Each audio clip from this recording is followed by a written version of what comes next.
Vai comprar a sua primeira câmera fotográfica? Você ouviu que full frame é bom, é melhor, é profissional. Agora a câmera APS-C, a cropada, é pior, é câmera de entrada. Mas você nem sabe direito o que é APS-C, o que é full frame. Então vamos ver isso agora.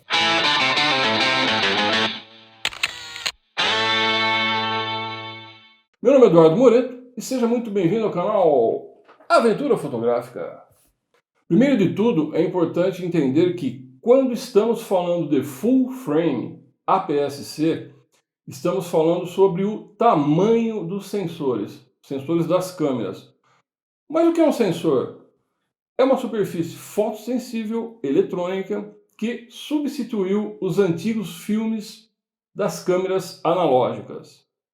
O sensor full frame, ou conhecido pela sigla FF, traduzindo, significa quadro inteiro, equivale em tamanho ao tradicional filme de 35 mm, muito usado tanto na fotografia como no cinema. E suas dimensões são na realidade de 36 por 24 mm, com uma diagonal de 43 mm, como podemos ver nessa ilustração. Justamente por ter sido usado em grande escala e ter virado uma tradição no mercado de fotografia e cinema, esse formato acabou virando aí uma espécie de referência padrão quando falamos em tamanho de imagem. E qualquer sensor menor que isso é chamado de crop sensor. Na forma aí aportuguesada, sensor cropado. Crop significa cortar, ou seja, o cropado é um corte do sensor de quadro inteiro. O principal entre os cropados é o sensor APS-C, que é muito usado pelos fabricantes em câmeras digitais de entrada e semiprofissionais. E seu tamanho é de 23,6 por 15,6 mm, com uma diagonal de 28,4 mm, com exceção do APS-C da Canon, um pouco menor, que é de 22,2 por 14,8 mm, com uma diagonal de 26,7 mm. O APS-C é aproximadamente um terço menor que o full frame. Há também o sensor MFT, ou Micro Four Thirds, um crop sensor ainda menor, de 17,3 por 13 mm, com uma diagonal de 21,6 mm. Ele tem aproximadamente metade do tamanho do full frame. Vamos ver essa imagem dos sensores sobrepostos para efeito aqui de comparação. Aqui o full frame em vermelho, o APS-C em laranja, o APS-C da Canon em verde e o Micro Four Thirds em azul. Bom, na prática, temos que relacionar as lentes aos sensores para entendermos melhor os resultados que essas variações de tamanhos proporcionam. Antes, vamos lembrar uma propriedade física das lentes. Quanto maior a distância focal, menor o ângulo de captação da imagem. E quanto menor a distância focal, maior o ângulo de captação da imagem.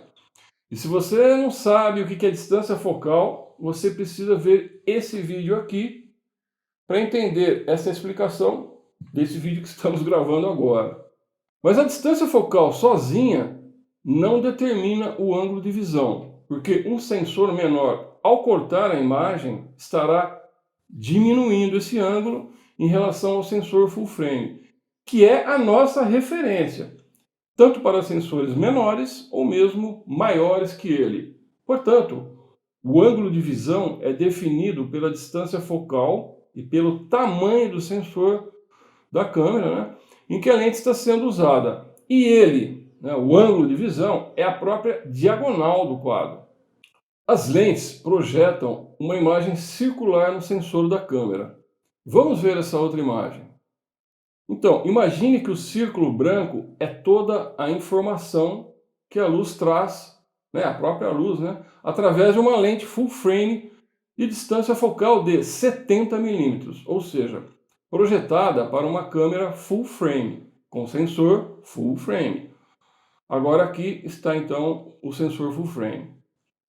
Uma lente de 70 mm capta um ângulo de 34 graus e quando incide no sensor full frame, produz uma imagem de 29 mm por 19,5. com uma diagonal de 35 milímetros.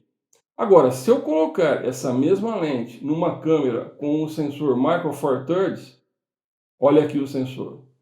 Os números caem pela metade. O lado do comprimento tem 14,5 milímetros por 9,75 e a diagonal de 17,5 milímetros. Isso porque, como eu falei agora há pouco, ele tem a metade, né, aproximadamente a metade do tamanho do full frame. Bom, mas o que aconteceu aqui? Se o tamanho da imagem caiu pela metade, significa que o ângulo de visão, que é a própria diagonal, também caiu aí aproximadamente pela metade. E pela propriedade física das lentes, quanto menor o ângulo de visão, maior a distância focal.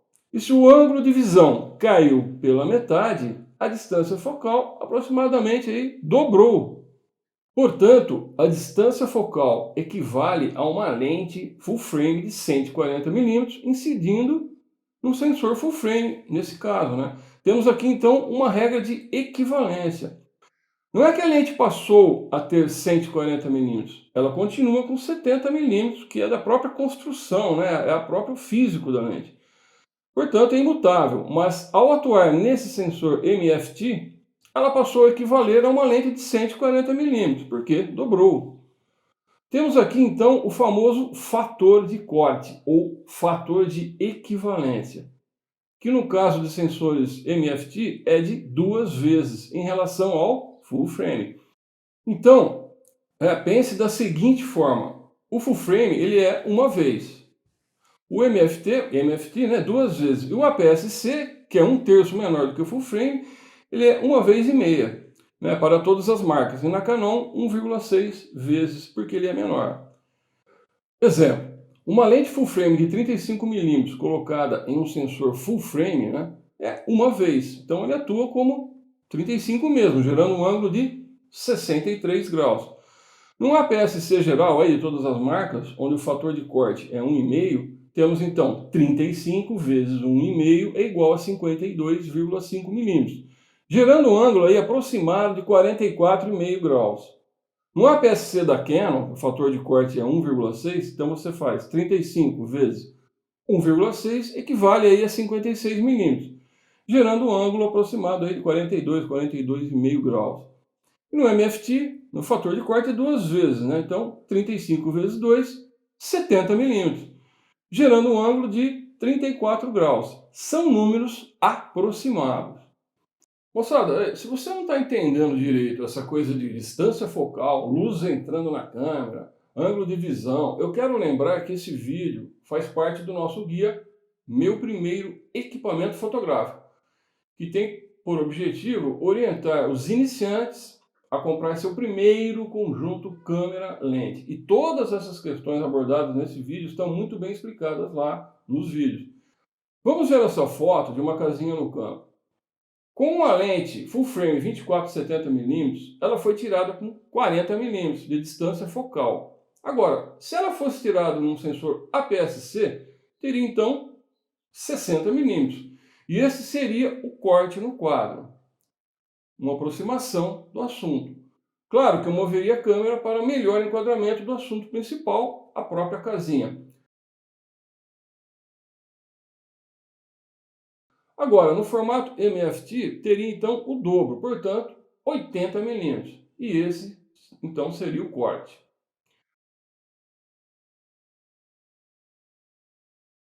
Vamos às comparações, né, propriamente ditas aí, né, o APS-C versus full frame.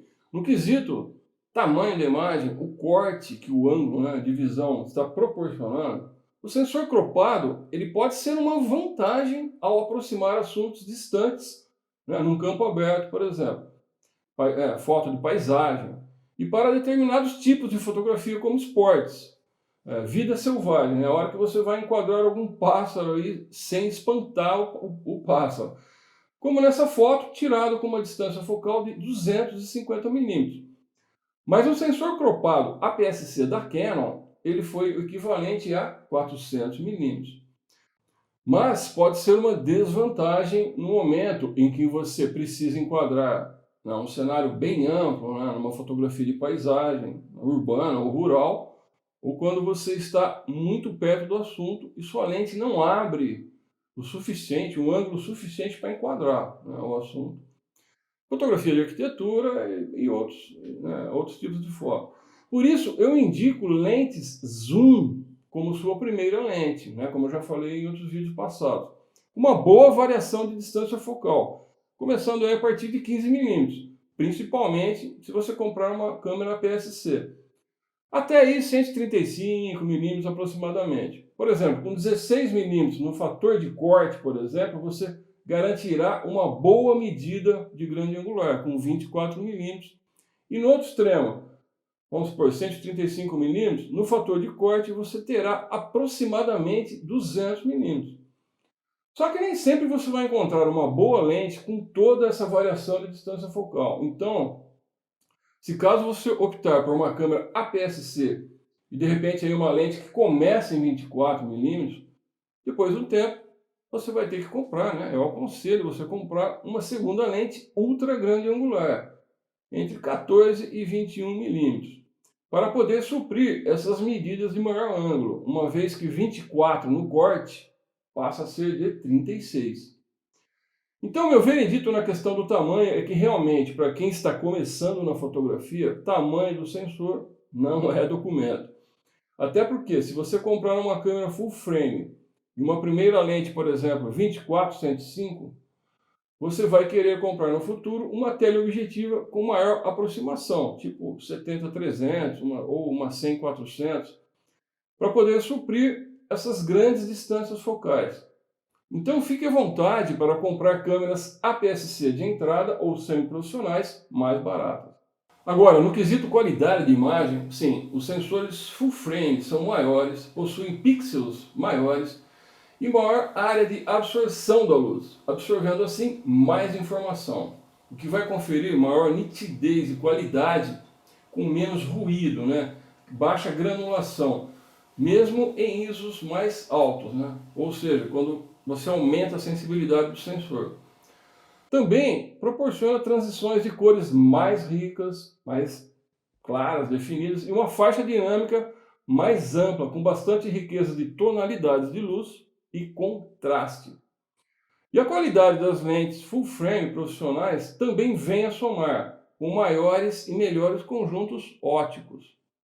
Mas essas condições não são tão perceptíveis assim, ainda mais para amadores e fotógrafos iniciantes.